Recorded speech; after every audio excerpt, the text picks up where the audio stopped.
আসসালামু আলাইকুম। আমার চ্যানেলে সবাইকে ওয়েলকাম জানাচ্ছি। আজ তৈরি করে দেখাবো চিকেন গ্রিল। আর এটা তৈরি করব চুলাতে, ওভেনে নয়। আর কিভাবে অতি সহজে এবং অল্প সময়ে ও সুস্বাদুভাবে তৈরি করে নিতে পারেন সেই রেসিপিটাই আজ শেয়ার করব। এখানে আমি মুরগিটাকে ভালো করে কেটে ধুয়ে নিয়েছি। আর এখানে আমি লেগ পিস ব্যবহার করেছি। আর মুরগিটা আমি একটু চিড়ে নিয়েছি যাতে মশলাটা ভালোভাবে মুরগিতে প্রবেশ করতে পারে। দিয়ে দিলাম 2 টেবিল চামচ টক দই। এই টক দই রেসিপি আমার চ্যানেলে দেওয়া আছে, চাইলে দেখে নিতে পারেন। দিয়ে দিলাম তান্দুরি মশলা 2 টেবিল চামচ। পেঁয়াজের গুঁড়া দিয়ে দিলাম 1 টেবিল চামচ, এটাও আমার চ্যানেলে দেওয়া আছে, চাইলে দেখে নিতে পারেন। দিয়ে দিলাম 1 চামচ গরম মশলা,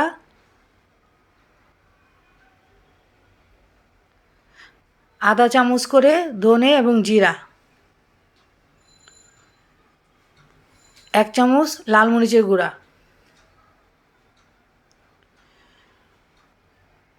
এখন উল্টে পাল্টে মাংসের গায়ে ভালো করে মশলাগুলো মেখে নিতে হবে।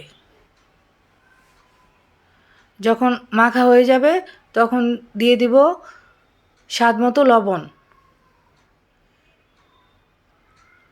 1 ফালি লেবুর রস, 1 টেবিল চামচ আদা রসুন বাটা।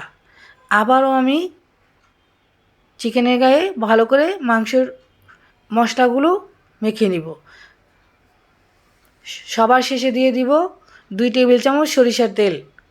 আর তেলটা সবার শেষে দিতে হয়, আগে যদি তেলটা ব্যবহার করা হয় তাহলে চিকেনের গায়ে মশলাগুলো ভালো করে কোট হয় না, এই জন্যই তেলটা সবার শেষে ব্যবহার করতে হয়। এভাবে আমি রেখে দেব সারা রাতের জন্য। আর আপনাদের হাতে কম সময় থাকলে অন্তত 2-3 ঘন্টা রেখে দিবেন।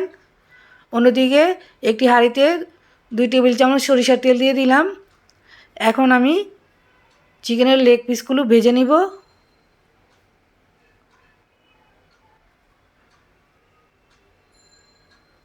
মশলাগুলো একটু কেচে নিতে হবে।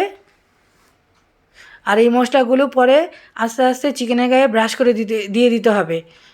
যখন এক পাশ হয়ে আসবে একটু, তখনই উল্টে ঢেকে দিব 5 মিনিটের জন্য। 5 মিনিট পরে ফিরে আসলাম। এখন আবারও একটু উল্টে দিচ্ছি।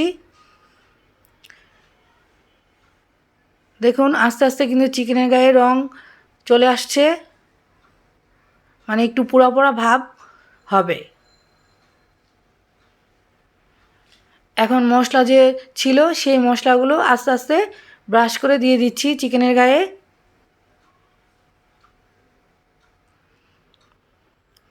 আর এই সময় কিন্তু চুলার আঁচটা থাকবে মিডিয়াম।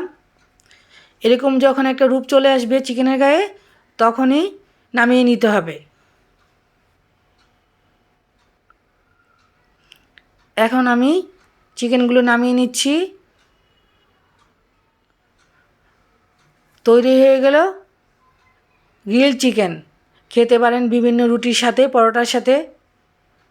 আর এটার ভিতরটা দেখতে কেমন হয়েছে দেখুন,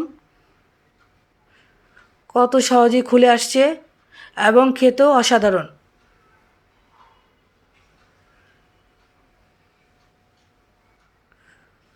অল্প কিছু উপকরণ দিয়ে তৈরি হয়ে গেল সুস্বাদু গ্রিল চিকেন। বাসায় একবার হলো ট্রাই করবেন। ভালো লাগলে একটা লাইক দিতে একেবারেই ভুলে যাবেন না। এতক্ষণ পাশে থাকার জন্য অসংখ্য ধন্যবাদ।